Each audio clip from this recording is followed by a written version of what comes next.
PNS news India का खुसूसी interview. इस मौका पर मीडिया से गुफ्तगू करते हुए इन्होंने अपने ख्यालात का इजहार लोकसभा स्पीकर ने PNS न्यूज़ से इलेक्शन के पस मंजर में गुफ्तगू करते हुए किया। PNS न्यूज़ इंडिया के नुमाइंदे मोहम्मद सिराज, मीडिया जर्नलिस्ट मिर्जा फैयाज बैग, करीमनगर। अस्सलामुअलैकुम रहमतुल्लाहि व बरकातहू। मैं Mohammad Siraj, PNS news correspondent. आज एक ख़ास इंटरव्यू के लिए हम सैयद जमालुद्दीन साहब DCC सेक्रेटरी के घर पे तशरीफ़ लाए हैं। आइए, हमारे चंद सवाल हैं उनसे। कल जो इलेक्शन होने वाला है पार्लियामेंट स्पीकर का, उसके ऊपर हम चंद सवाल करने आए हैं उनसे। आइए हम उनसे सवाल करते हैं। वालेकुम सलाम। कल जो पार्लियामेंट का इलेक्शन होने वाला है स्पीकर के लिए, इस पे आप NDA और इंडिया गठबंधन जो है इसमें कॉन्टेस्ट कर रहा, तो इस पे आप क्या राय देंगे? कौन जीतेगा, कौन हारेगा? सबसे पहले मैं अपना तारुफ कराऊंगा। मेरा पूरा नाम सैयद जमालुद्दीन है, करीमनगर DCC सेक्रेटरी हूँ। आपके सवाल का जवाब देने की कोशिश करूँगा। वो ये कि बज़ाहिर राहुल गांधी हारने की तरफ होंगे और मोदी साहब जीतने की धुन में हैं, लेकिन जीत और हार कल 11 बजे से शुरू होंगी। ये रात बड़ी कठिन रात है। राहुल साहब खूबी जानते, बहुत हिम्मत वाले और बहुत ही मेहनती। आज इतने अच्छे दिन लाए, मेजॉरिटी नहीं लाने के काबिल कर दिए मोदी साहब को। ये बड़ी सबसे पहले बड़ी कामयाबी। जी। अब रहा कल के इलेक्शन में, बदकिस्मती से आज़ादी के दौर से, आज़ादी के बाद से अब तक इलेक्शन नहीं हुआ 70 साल से। लेकिन ये पहली दफ़ा है, पहला मौका है इलेक्शन के तौर पे, इलेक्शन के ज़रिए दो उम्मीदवार खड़े हैं, उनमें मुकाबला होगा। एक तो है Birla Mohan, deputy speaker post देते, खुद मेजॉरिटी नहीं लाए। मेजॉरिटी नहीं लाकर भी अपनी ज़िद को कायम करने मिले तो अगले दिनों में हुकूमत किस तरीके से चलाएंगे? क्या ये हुकूमत चल सकती? क्या देखिए, ये 10 साल में कांग्रेस मजबूत हुई है, कांग्रेस में नया दम आया है, पॉपुलर हुई है, इसलिए वो अपना असर दिखा दी। मेजॉरिटी के नंबर नहीं ला सके मोदी साहब,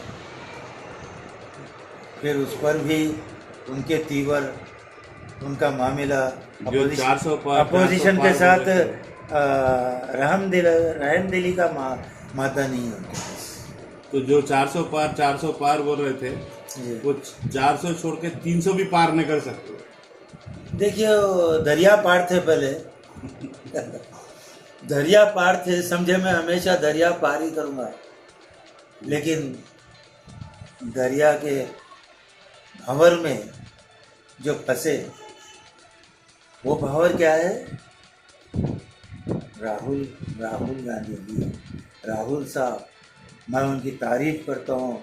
बहुत निहायत ही बेहतरीन, मेहनती, ख़ानदानी, उनके खून में पॉलिटिक्स है, एक आला ख़ानदान है।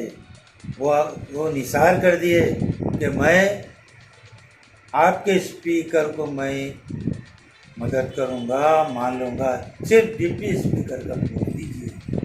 लेकिन रिजेक्ट किया गया। कल राजनाथ सिंह भी समझाए, नहीं सुन।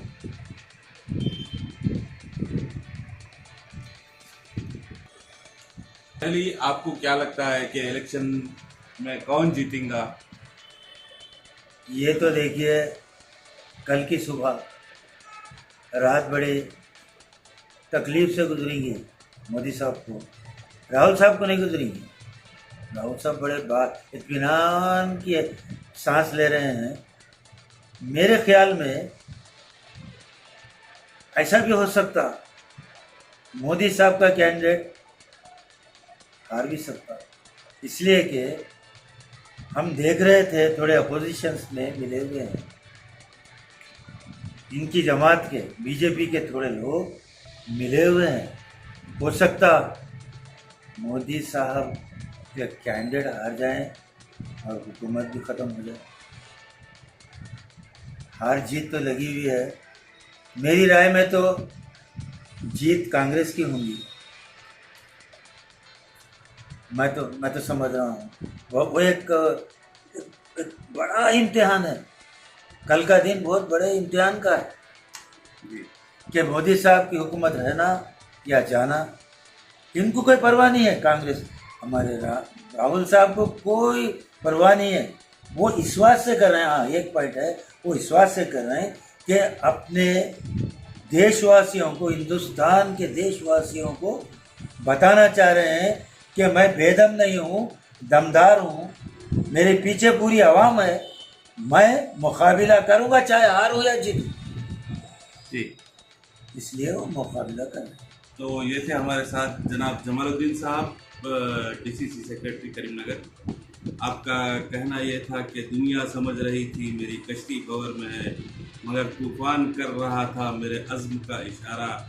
चलिए देखते हैं कल क्या होगा। तो कहते हैं ना कि